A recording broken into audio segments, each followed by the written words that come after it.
আছে। এখন আমরা একটু প্লাজমা অ্যানায়ন গ্যাপ নিয়ে কথা বলবো। প্লাজমা অ্যানায়ন গ্যাপটা এবারে যখন আমাদের আমরা হচ্ছে যে কারিকুলাম নিয়ে আবার মানে কারিকুলাম তো রিভিউ হচ্ছে, তো সেখানে বসছিলাম, তখন অনেকেই বলছিল যে প্লাজমা অ্যানায়ন গ্যাপ যেমন আন্ডার গ্র্যাড লেভেলে প্লাজমা অ্যানায়ন গ্যাপ রাখবে কি রাখবে না। তো এখনো যেহেতু তোমাদের কারিকুলামে আছে, আমি একটু তোমাদেরকে সংক্ষেপে এই জিনিসটা বলতে চাই। এটা এমন কঠিন কিছু না। আচ্ছা, এমনি তোমাদের কোনো কনসেপশন আছে প্লাজমা অ্যানায়ন গ্যাপ সম্পর্কে? মানে তোমরা কেন এটাকে এত ডিফিকাল্ট মনে করো, এটা হচ্ছে আমার জানার ইচ্ছা। প্লাজমা অ্যানায়ন গ্যাপকে তোমরা এত ডিফিকাল্ট কেন মনে করো?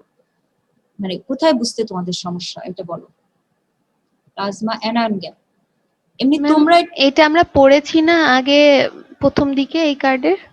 হ্যাঁ হ্যাঁ হ্যাঁ পড়েছি।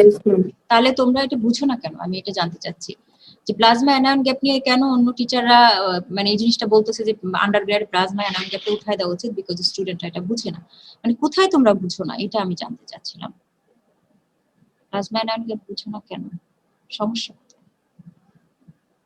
কি বুঝো না? প্লাজমা অ্যানায়ন গ্যাপের কি বুঝো না, সেটা জানলে আমার একটু সুবিধা হতো আর কি।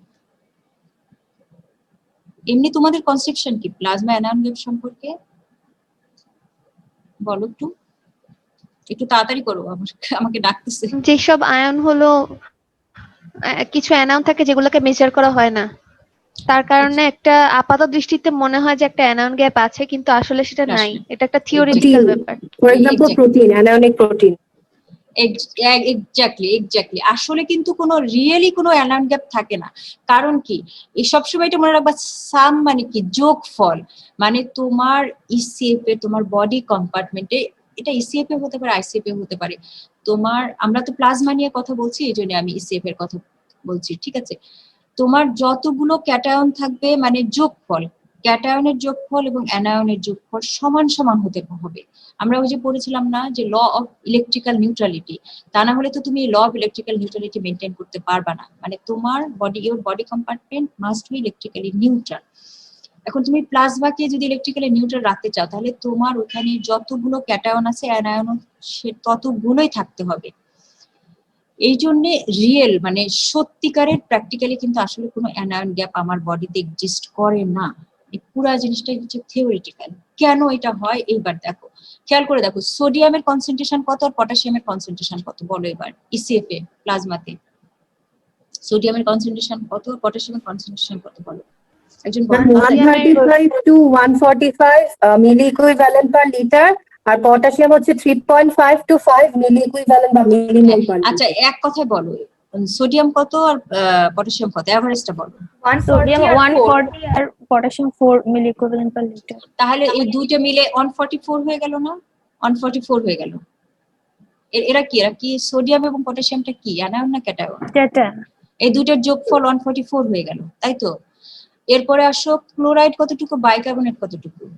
ক্লোরাইড 104 আর বাইকার্বনেট 24। এই দুইটা যোগ করলে কত হয়? 128। তাহলে এইটা থেকে এখন এই দুটো বিয়োগ দাও, এই দুটো থেকে এই দুইটা ক্যাটায়ন থেকে দুটো অ্যানায়ন বিয়োগ দাও, দেখো কত আসে। 16 আসে। তাহলে দেখো তুমি কিন্তু কি করলে, এগুলো সব তোমার মেজার না, এগুলো তুমি মেজার করেছো। আমরা যখন ইলেকট্রোলাইট প্রোফাইল করি তখন সোডিয়াম, পটাশিয়াম, ক্লোরাইড আর বাইকার্বনেট এই চারটা দেখি, আর বাকিগুলো কি থাকে, বাকিগুলো সবই থাকে আনমেজার্ড। তার মানে এই যে তুমি বের করলা, এগুলো তো তুমি সব মেজার্ড ক্যাটায়ন এবং অ্যানায়ন দিয়ে বের করলা, বাট তোমার বডির ভিতরে কি শুধু এগুলো আছে আর কিছু নাই? অনেক আনমেজার্ড ক্যাটায়নও আছে, আনমেজার্ড অ্যানায়নও আছে, সেগুলো আমি তো মেজারমেন্টে নিয়ে আসি না, তাই না? বোঝা গেছে? তার মানে আসলে অ্যানায়ন গ্যাপটা কিছুই না, অ্যানায়ন গ্যাপটা হচ্ছে ওই জায়গাটায় আমার কিছু আনমেজার্ড অ্যানায়ন আছে। নর্মাল অবস্থাতেই তুমি দেখো যে নর্মাল অবস্থায় যে মেজার্ড ক্যাটায়ন এবং মেজার্ড অ্যানায়নের পরেও তোমার একটা জায়গা থেকে যাচ্ছে না, যে জায়গাটায় তোমার কাছে মনে হচ্ছে যে অ্যানায়ন একটু কম আছে। কারণ এই সোডিয়াম এবং পটাশিয়াম মিলেই কিন্তু 95% ক্যাটায়নের প্লেসটা দখল করে ফেলছে, আর ক্লোরাইড আর বাইকার্বনেট মিলে মাত্র 86%। তাহলে এখানেই তো একটা গ্যাপ চলে আসতেছে, তাই না? এটা কি বুঝতে পেরেছো তোমরা? এই যে এই ছবিটার দিকে একটু তাকাও, তাহলে বুঝতে পারবা। দেখো তুমি যদি খেয়াল করো, এই যে এখানে কি হয়েছে, সোডিয়াম এবং এটা হচ্ছে ইউসি মানে হচ্ছে আনমেজার্ড ক্যাটায়ন। এখন দেখো সোডিয়াম একাই এত বড় জায়গা দখল করে আছে, ক্লোরাইড এবং বাইকার্বনেট দুইজন মিলেও কিন্তু ওর এই জায়গাটা দখল করতে পারে নাই। তার মানে এখানে দেখলে কিন্তু বোঝা যায় এই যে এতটুকু অংশ, এই অংশটা তো তুমি যদি মেজার করো, মেজার করার পরেও কিন্তু একটা অ্যানায়ন গ্যাপ রয়ে গেছে।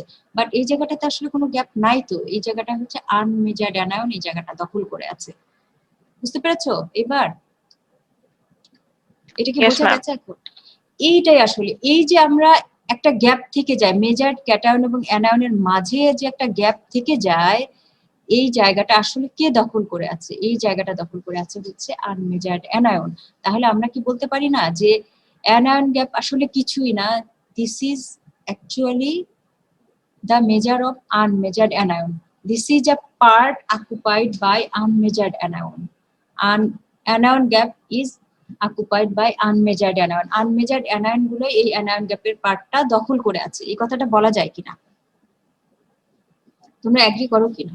জি ম্যাম। Yes, ma'am. ঠিক আছে, তাহলে কি এই জিনিসটা কি খুব কঠিন?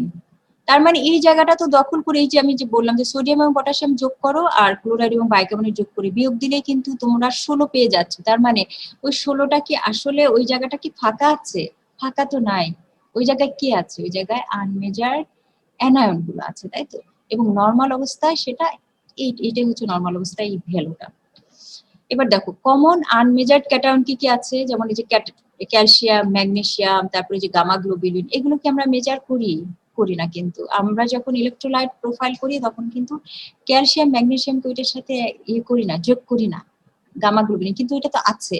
সেরকম কমন আনমেজার্ড কিছু অ্যানায়নও আছে। অ্যাজ ফর এক্সাম্পল তোমার প্লাজমাতে প্লাজমা প্রোটিন গুলো আছে না, প্লাজমা প্রোটিনের ভিতরে আমাদের মোস্ট ইম্পর্টেন্ট প্লাজমা প্রোটিন হচ্ছে অ্যালবুমিন। আমি তো এখানে ওকে তো কাউন্টের ভিতরে নিয়ে আসিনি। এছাড়া ফসফেট, আমরা তো জানি ইন্ট্রাসেলুলারলি ফসফেট থাকে না, বা আমার সরি এটা ইন্ট্রাসেলুলারলি কেন, এক্সট্রাসেলুলার ইসিএফ কিছু ফসফেট তো আছে, কিছু সালফেট আছে। এছাড়া আলফা বিটা গ্লোবিউলিন। এরপরে খেয়াল করে দেখো তোমার বডিতে সারাক্ষণ ল্যাকটিক অ্যাসিড প্রডিউস হচ্ছে। প্রোটন ডোনেট করার পরে যে ইলেকট্রোনেগেটিভ পার্টটা থেকে যায় ওইটা কি? ওটাও তো একটা অ্যানায়ন, তাই না? তারপরে এই যে beta hydroxy butyrate, acetate, all this are acid. তো অ্যাসিড প্রোটন ডোনেট করার পরে যে ইলেকট্রোনেগেটিভ পার্টটা থেকে যায় ওটাকে আমরা কি বলে থাকি? Conjugate base. বাট ওটা তো অ্যানায়ন। তার মানে এই সবগুলোই তো আমার অ্যানায়নের ওই জায়গাটা দখল করে আছে, কিন্তু কি হচ্ছে আমি মেজারমেন্টে ওইখানে নিয়ে আসছি না।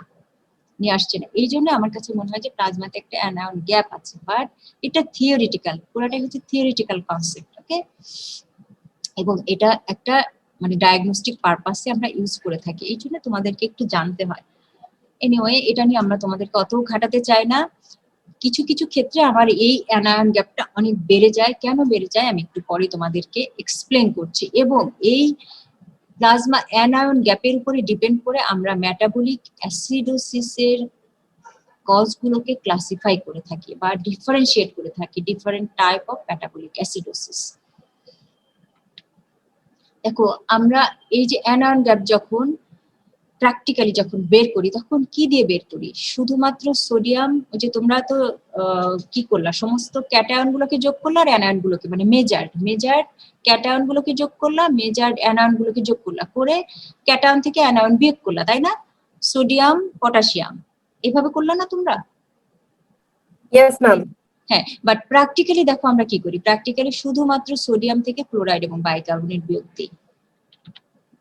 দেখো এই যে সোডিয়াম একাই এত বড় জায়গা দখল করে আছে, এরপরে ক্লোরাইড আর বাইকার্বনেট। কিন্তু আমার যতটুকু ক্যাটায়ন, আমি বলেছি যে আমার বডিকে আমি ইলেকট্রিক্যালি নিউট্রাল রাখতে হলে আমার ক্যাটায়নের যোগফল অ্যানায়নের যোগফল সমান হতে হবে। তো এটা তো খুবই ভিজিবল। তোমার সোডিয়াম একাই 100, সে একাই এত বড় জায়গা দখল করে রেখে দিয়েছে। ক্লোরাইড এবং বাইকার্বনেট দুইজন মিলেও তার এই এত পর্যন্ত আসতে পারে নাই। তাহলে এই জায়গাটুকু তো কাউকে না কাউকে দখল করতে হয়েছে। সেই জায়গাটা দখল করে আছে কারা? এরাই হচ্ছে unmeasured anion. For example protein, phosphate, citrate, sulphate, এরা কিন্তু এই জায়গাটা দখল করে আছে। তার নর্মাল অবস্থাতেই এরকম একটা অ্যানায়ন গ্যাপ প্লাজমাতে আছে। এই পুরো জিনিসটাই হচ্ছে থিওরিটিক্যাল কনসেপ্ট, বাট প্র্যাকটিক্যালি এই ধরনের কোনো অ্যানায়ন গ্যাপ এক্সিস্ট করে না, বিকজ এই জায়গাটা দখল করে আছে এরা। বুঝতে পেরেছো?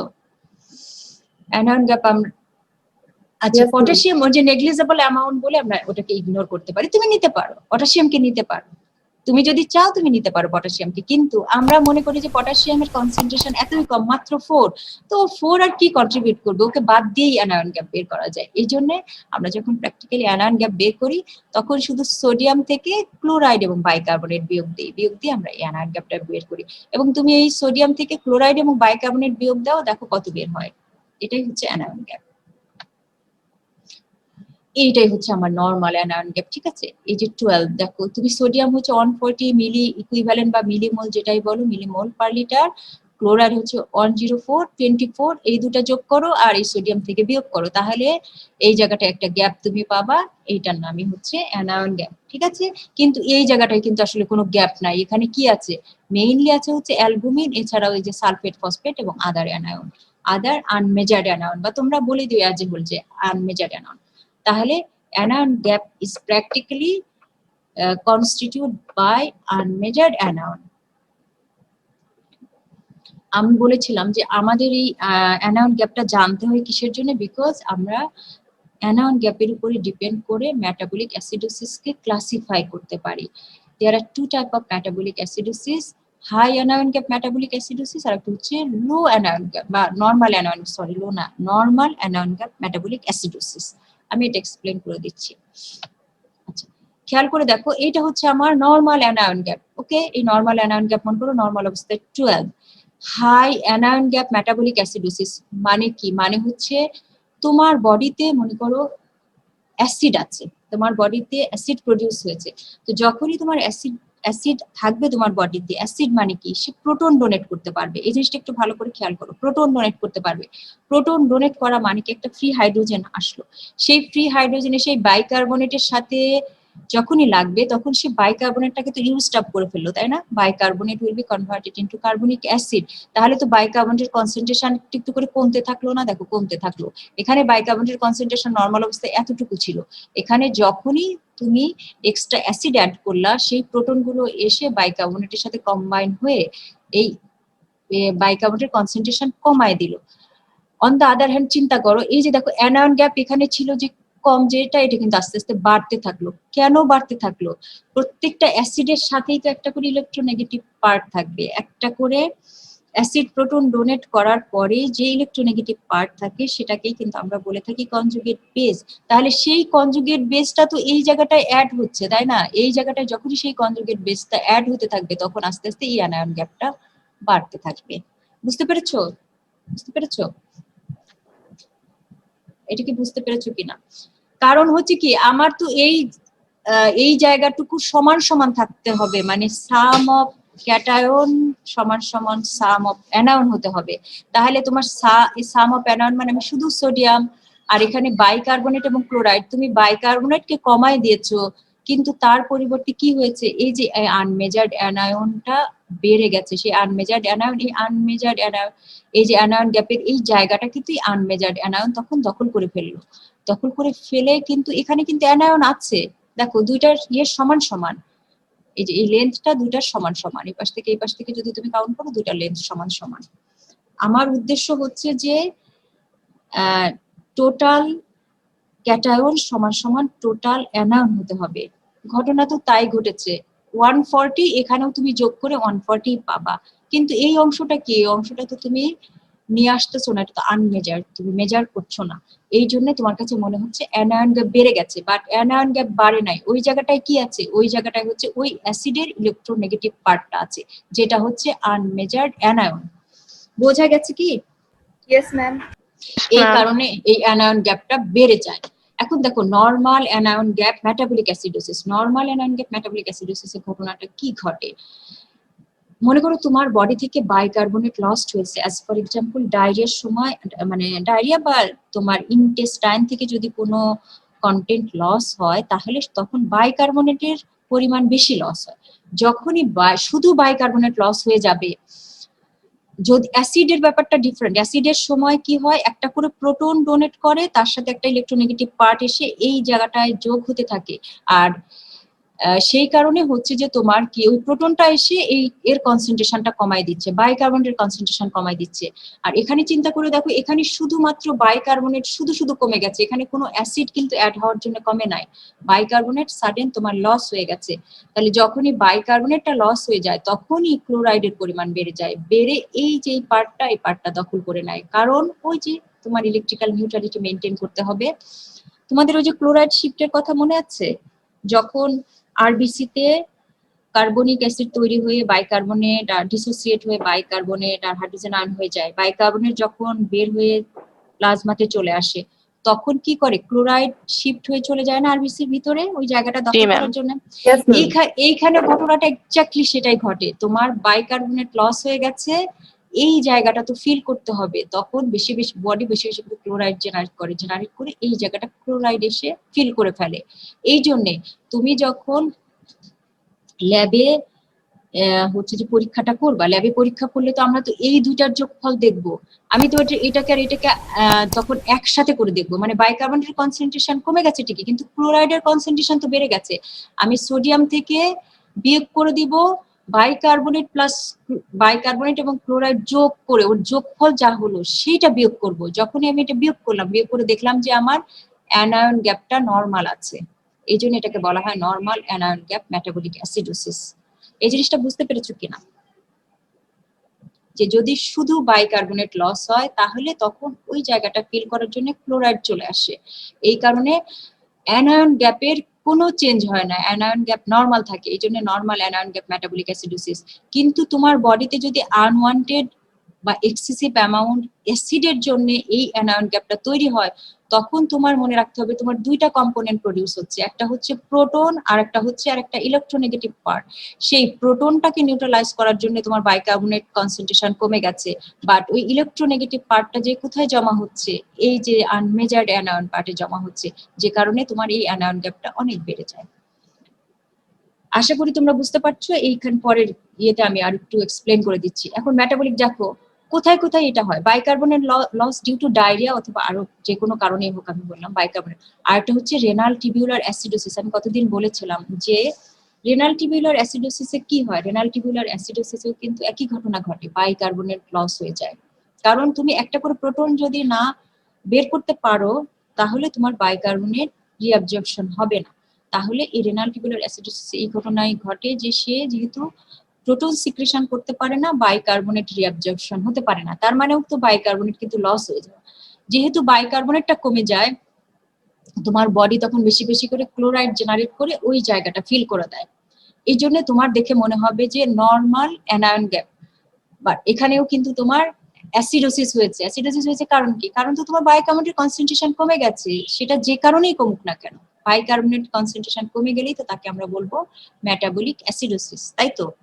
আমাদের অ্যাকর্ডিং টু ডেফিনেশন, আমার যদি বাইকার্বনেটের কনসেন্ট্রেশন কমে যায় তাহলে আমরা বলবো সেটাকে মেটাবলিক অ্যাসিডোসিস, নাকি তোমরা কি মনে করো?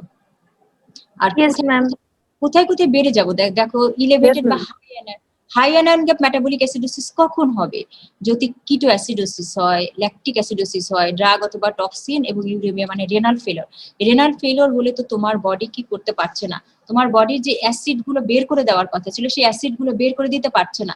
তাহলে এই অ্যাসিড গুলো যদি না বের করতে পারে, সেই অ্যাসিডকে নিউট্রালাইজ করার জন্যই তোমার বাইকার্বনেটের কনসেন্ট্রেশন কমে যাবে। বাইকার্বনেটের কনসেন্ট্রেশন কমে যাবে, কিন্তু ওই প্রত্যেকটা অ্যাসিডে আমি বলেছি একটা ইলেকট্রোনেগেটিভ পার্ট থাকবে, সে যে কোথায় জমা হবে, সে যে এই জায়গাটায় জমা হবে, এই জায়গাটায় জমা হয়ে হয়ে এই আনমেজার্ড অ্যানায়নের পরিমাণ বাড়ায় দিবে। ওকে, এই সেম ঘটনা ঘটবে এই সবার ক্ষেত্রে, ড্রাগ এবং টক্সিন। এদের বেশিরভাগ যে সমস্ত ড্রাগ এবং টক্সিনের মেটাবলিক এন্ড প্রোডাক্ট হচ্ছে অ্যাসিডিক।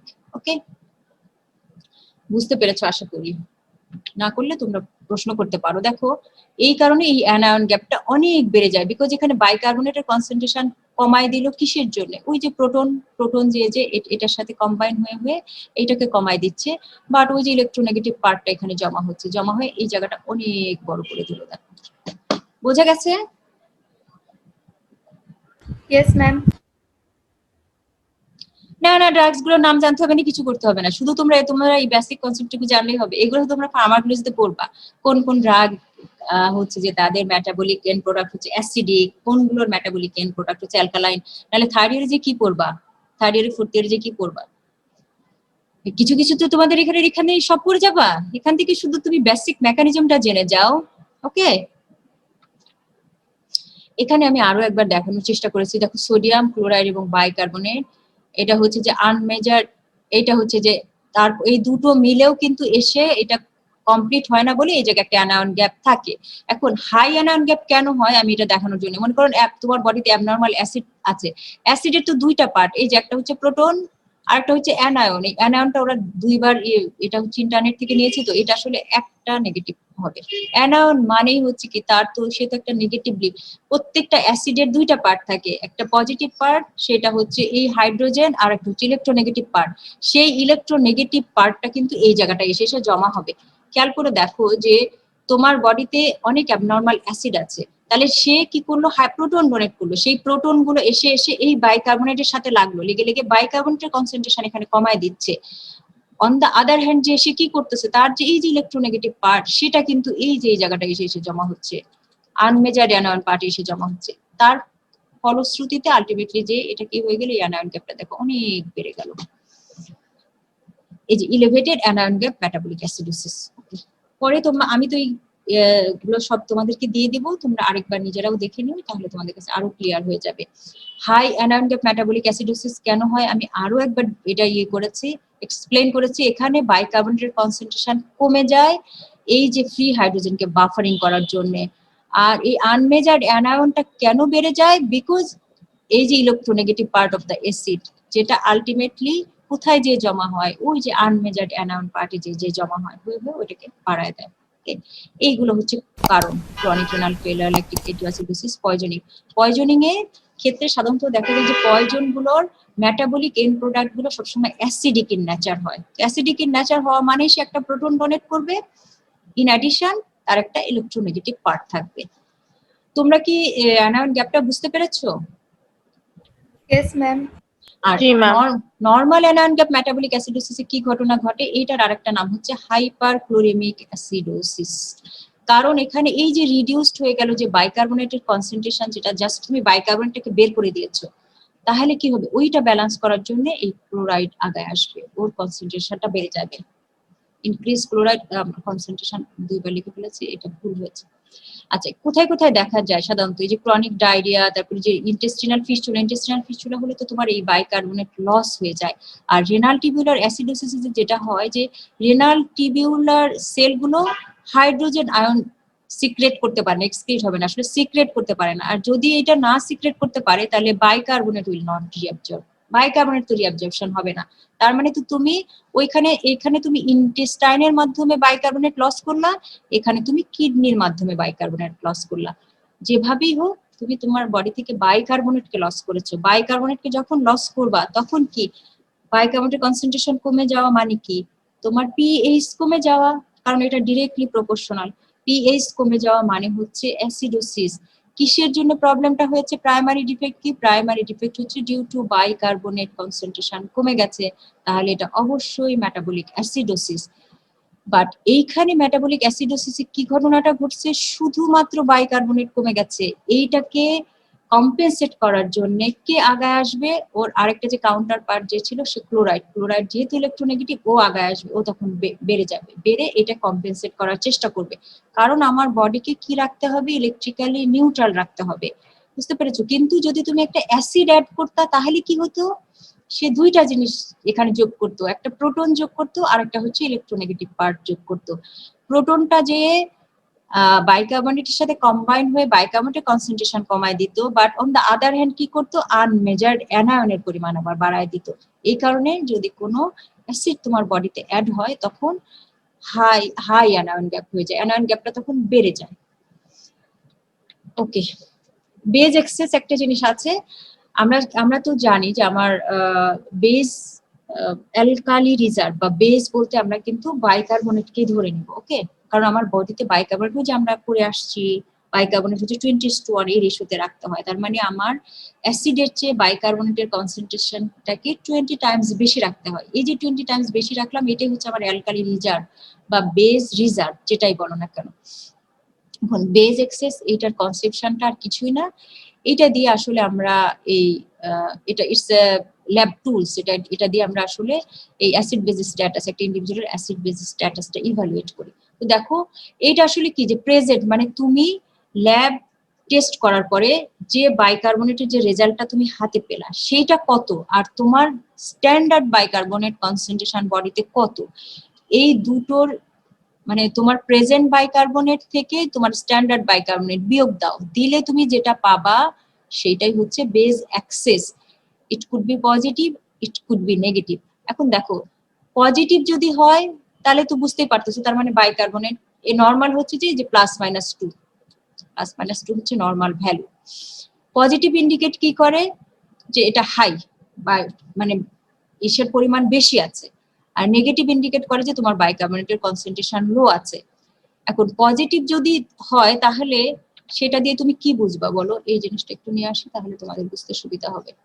দেখো যখন তোমার বাইকার্বনেট পজিটিভ মানে বেশি, তার মানে কি তোমার বডি বাইকার্বনেটের কনসেন্ট্রেশন বেড়ে গেলে ওইটা কি মানে কি, অ্যাসিডোসিস না অ্যালকালোসিস? অ্যালকালোসিস। অ্যালকালোসিস, হ্যাঁ metabolic alkalosis, exactly metabolic alkalosis. এছাড়াও কম্পেনসেটরি রেসপিরেটরি অ্যাসিডোসিসে কিন্তু বেড়ে যায়। কি হয় এখানে, রেসপিরেটরি অ্যাসিডোসিসে তোমার PCO2 বেড়ে গেছে, ওইটাকে কম্পেনসেট করার জন্য আমি বাইকার্বনেটের কনসেন্ট্রেশন বাড়াই দিই না, আমার বডি বাইকার্বনেট কনসেন্ট্রেশন বাড়ায় দেয় না। তাহলে তুমি দুইটা ক্ষেত্রে যদি পজিটিভ বেজ অ্যাক্সেস পাও তাহলে তোমার ইন্টারপ্রিটেশন হবে যে it is either due to metabolic alkalosis অথবা compensatory respiratory acidosis, ওকে। আর যদি নেগেটিভ বেজ অ্যাক্সেস হয় তাহলে এটা মেটাবলিক অ্যাসিডোসিস এর জন্য হবে অথবা কম্পেনসেটেড রেসপিরেটরি অ্যালকালোসিস এর জন্য হবে। বোঝা গেছে? এটা কি বুঝতে পেরেছো নাকি এটা নিয়ে আরেকটু বলতে হবে? বুঝেছি ম্যাম। বুঝেছি ম্যাম। আচ্ছা ঠিক আছে, ওকে। এখন স্ট্যান্ডার্ড বাইকার্বনেট কি জিনিস? স্ট্যান্ডার্ড বাইকার্বনেট অনেক সময় তোমাদেরকে ধরে। স্ট্যান্ডার্ড বাইকার্বনেট মানে আমার এই একটা নর্মাল ইন্ডিভিজুয়াল যখন আমার বডি টেম্পারেচার 37°C, আমার arterial partial pressure of carbon dioxide যদি 40 মিলিমিটার অফ মার্কারি হয়, আমার হিমোগ্লোবিন কনসেন্ট্রেশন যদি উইদিন নর্মাল রেঞ্জ থাকে, আমার অক্সিজেন স্যাচুরেশন অফ হিমোগ্লোবিন যদি মোর দ্যান 95% থাকে, সেই অবস্থায় একজন নর্মাল ইন্ডিভিজুয়ালের বাইকার্বনেটের ভ্যালু কত হওয়া উচিত, সেটা হচ্ছে 24 মিলিমোল পার লিটার। এটাই হচ্ছে স্ট্যান্ডার্ড বাইকার্বনেট। কারণ তুমি কাকে থেকে কাকে বিয়োগ দিবা, তুমি ল্যাব টেস্ট করে যেটা পেলা, প্রেজেন্ট যেটা পেলা সেটা থেকে স্ট্যান্ডার্ডটাকে বিয়োগ দিবা, বিয়োগ দিয়ে তো তুমি কি বের করবা, বেজ এক্সেসটা বের করবা, ওকে। বেজ এক্সেস পজিটিভও হতে পারে নেগেটিভও হতে পারে। পজিটিভের কি ইন্টারপ্রিটেশন হবে, নেগেটিভের কি ইন্টারপ্রিটেশন হবে, আমি অলরেডি মেনশন করে আসছি। এখন আমরা এই তিনটা জিনিস দেখো, এই তিনটা জিনিস কিন্তু আমাদের সাথে খুবই রিলেটেড। কারণ আমরা তোমাদের যখন জিজ্ঞাসা করা হয় যে ক্লাসিক্যাল বা primary parameter of acid base disorder বা অ্যাসিড বেস কোনো ডিজঅর্ডার আছে কিনা সেটা দেখার জন্য তুমি কোন কোন প্যারামিটার দেখবা, তোমার বডির কোন কোন প্যারামিটার তুমি দেখবা, সেটার প্রাইমারি প্যারামিটার বলতে বা ক্লাসিক্যাল প্যারামিটার বলতে আমরা এই তিনটাকেই বুঝবো। তার মানে তুমি জাস্ট এই ফর্মুলাটা মনে করবা, পিএইচ, বাইকার্বনেট, PCO2, এই তিনটা কিন্তু প্রাইমারি প্যারামিটার, ওকে। এটা ভুলো না, এটা ভোলাই যাবে না, বাকিগুলো ভুলে গেলে কিছুই যায়। এই জন্য এখানে একটা কথা, আমার এই এটা ভালো মানে এটা আমি নেট থেকে নিয়েছি, এটা আমার এই জন্যই নিয়েছি যে এটা আমার ভালো লাগছে, এই জন্য যে এগুলো লেখা আছে মাস্ট রিমেম্বার, বিকজ এইটা তোমার মনে রাখতেই হবে, এটা বিকজ এটা হচ্ছে তোমার প্রাইমারি প্যারামিটার। এইটা দিয়েই তো আমি অ্যাসিড বেস ডিজঅর্ডার কে ক্লাসিফাই করলাম, তাই না? কাজে এই তিনটা জিনিস মনে রাখতেই হবে। কিন্তু কথা হলো যে তোমাদেরকে আমরা যখনই জিজ্ঞাসা করি যে primary parameter for diagnosis acid base disorder বলো, তোমরা আর বলতে পারো না। তারপরে what are the classical parameter for evaluating acid base disturbance, তোমরা বলতে পারো না। এটা কেন? একটু ভাষা চেঞ্জ করলেই তোমরা এরকম হয়ে যাও কেন, মানে এই ধরনের কেমন ডিস্ট্রাক্টেড হয়ে যাও কেন? আমরা একটু ভাষা তো চেঞ্জ করে দিয়ে তোমাদেরকে কোশ্চেনটা জিজ্ঞাসা করবো যে তুমি আসলে কতটা বুঝতে পেরেছো সেটা জানার জন্য। এই তিনটার উপরে বেস করে যেহেতু তুমি অ্যাসিড বেস ডিজঅর্ডার কে ক্লাসিফাই করেছো, কাজে এই তিনটা প্যারামিটারই হচ্ছে তোমার প্রাইমারি প্যারামিটার বা বেসিক প্যারামিটার বা ক্লাসিক্যাল প্যারামিটার, যে যেভাবেই ধরুক না কেন। আমি যখন সলিমত মোল্লাতে ছিলাম তখন একটা ম্যাডাম, উনি বোধহয় এটাকে আগে আমাদের সময় ছিল এটাকে হচ্ছে ক্লাসিক্যাল প্যারামিটার বলা হতো। তো জিজ্ঞাসা করছে যে বলো ক্লাসিক্যাল প্যারামিটার গুলোর নাম বলো, অ্যাসিড বেস ডিসঅর্ডারের ক্লাসিক্যাল প্যারামিটার গুলোর নাম বলো, সে আর বলতে পারে না। তখন উনি বলে যে আচ্ছা প্রাইমারি প্যারামিটার গুলো বলো, প্রাইমারি প্যারামিটার গুলো কি? তখন এই যে ক্লাসিক্যাল প্যারামিটার যে জিজ্ঞাসা করছে এটাতেই সে কেমন যেন ইয়ে হয়ে গেল। কিন্তু কিছু কিছু জিনিস আছে না যে একটু গেস করেও তো বলা উচিত যে আমি কি দিয়ে এটাকে ভাগ করেছিলাম বা কি দিয়ে এটাকে ক্লাসিফাই করেছিলাম। অ্যাসিড বেস ডিসঅর্ডারটাকে তো আমি ক্লাসিফাই করলাম এই 3টা প্যারামিটারের উপরে বেস করে, পিএইচ, বাইকার্বনেট, পিসিও2। তাহলে ঠিক আছে আমি এটাই বলে দেখি না কি হয়, এটা বলি আগে। তো বলে দিলেই তো হয়ে যায়, না বলে সে এইটার জন্য মানে টোটাল এই জিনিসটা কিছুই পারলো না, এরপরে আর কিছুই সে পারলো না অ্যাসিড বেস থেকে। তো তোমরা এই জিনিসটা ভুলবা না, পিএইচ, পিসিও2, বাইকার্বনেট, ঠিক আছে? এখানে ভ্যালুগুলো যেহেতু নরমাল ভ্যালুটা ঠিক দেওয়া আছে আমি এই জন্য এটা তোমাদেরকে দিয়ে দিয়েছি, ঠিক আছে? তোমরা তো এটা রেঞ্জ জানো, তাই তো? তার মানে পিএইচ এর রেঞ্জ জানো, কত হলে আমরা বলবো অ্যাসিডিক, কত হলে অ্যালকালাইন, এটাও তোমরা জানো। Partial pressure of carbon die অক্সাইডের তোমরা রেঞ্জ জানো, কত হলে আমরা বলবো যে এটা অ্যাসিডিক, কত হলে অ্যালকালাইন, এটাও তোমরা জানো। বাইকার্বনেটেরও রেঞ্জ জানো, এটা আমি এর আগে কিন্তু বলে আসছি, ঠিক আছে? এটা ভুলো না। এইবার আসো মূল অ্যাসিড বেস প্যারামিটার, ওই 3টা কিন্তু ক্লাসিক্যাল, তার মানে এই 3টা ভোলা যাবে না, এই 3টা মাস্ট, এই 3টা। এছাড়াও আমরা আর কি কি দেখি, এই যে একটু আগে বলে আসলাম, প্লাজমা অ্যানায়ন গ্যাপ দেখি, পার্শিয়াল প্রেসার অফ অক্সিজেনটা আমরা দেখি, তারপরে অক্সিজেন স্যাচুরেশনটা আমরা দেখি। এছাড়াও আরেকটা দেখে থাকি বেজ অ্যাক্সিস, এগুলো দেখে থাকি। এইগুলো যদি তোমরা বলতে পারো ভালো, না বলতে পারলেও কিছুই যায় আসে না। শুধু তোমরা ওই ক্লাসিক্যাল 3টার কথা কখনোই ভুল করবে না, আগে ক্লাসিক্যাল 3টা বলে নিবা বা প্রাইমারি প্যারামিটার 3টা বলে নিবা। তোমরা আগে বলবা যে primary parameters for acid base disturbance আর বলে পিএইচ, পিসিও2, বাইকার্বনেট। এরপরে যদি জানতে চাই যে আর কিছু আছে তখন তোমরা বলে যে plasma anion gap, base excess ইত্যাদি ইত্যাদি। এই দুটো যদি না বলো কিছুই যায় আসে না, বিকজ এই দুটো মেইনলি আমরা দেখতে চাই হচ্ছে আর্টারিয়াল ব্লাড গ্যাস অ্যানালাইসিসের ক্ষেত্রে। ওকে, আর্টেরিয়াল ব্লাড গ্যাস অ্যানালাইসিস আমি তোমাদের আজকে এই জন্যই পড়াবো না, বিকজ আমি বলেছি যে আমাদের ক্লিনিক্যাল বায়োকেমিস্ট্রি যেটা, ওখানে আমরা arterial blood gas analysis details পড়াই। ওখানে কিভাবে আর্টেরিয়াল ব্লাড গ্যাস কালেক্ট করা হয়, কিভাবে ওটা প্রিজার্ভ করা হয়, কিভাবে ট্রান্সপোর্ট করা হয় ইত্যাদি ইত্যাদি সবই তোমাদেরকে বলা হবে। আমি শুধু এই ছবিটা নিয়ে আসছি এইটা তোমাদের দেখানোর জন্য। আমি জানি না তোমরা দেখে বুঝতে পারছো, এটা কিন্তু থাম্ব। এই থাম্বের এই দিক থেকে উপরের দিকে উঠতে থাকলে এটা কি? এটা হচ্ছে আমরা পালস দেখি কোথায়, পালস দেখি কোন কার উপরে বলো তো? Radial artery. Radial artery. এই তো তোমরা পারো। তাহলে এই পালস দেখি যে রেডিয়াল আর্টারি, এই থাম দেখে আস্তে আস্তে উপরের দিকে উঠে যাও। এইটা আর্টারিয়াল ব্লাড গ্যাস অ্যানালাইসিসের সময় আমার চয়েস অফ আর্টারি কোনটা? চয়েস অফ আর্টারি হচ্ছে রেডিয়াল আর্টারি। জাস্ট এইটুকু মনে রাখলেই তোমাদের জন্য enough. Okay, so thank you very much. তোমরা ভালো থাকো। আমার